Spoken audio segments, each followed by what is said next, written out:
சுபா அகர கிராமத்துக்கு விழுப்புரம் மாவட்டம் ராஜகோபுரம் போலீஸ் போஸ்டுக்கு வாங்க. சுபா சுபா அகர கிராமம் விழுப்புரம் மாவட்டம். இங்க கூட வந்து ராஜகோபுரம் போலீஸ் போஸ்டுக்கு வைக்கிறாங்க. சுபா நீங்க ராஜகோபுரம் போலீஸ் போஸ்டுக்கு வந்துருங்க. ராஜகோபுரம் வந்து வரவும்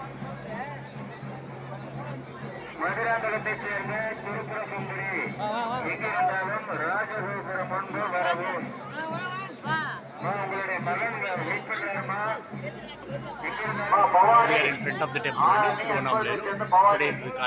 ராஜகோபுரம் போலீஸ் போட்டுருவாங்க சொல்லியிருந்தோம். அவங்க போன்ல பேசிருங்க.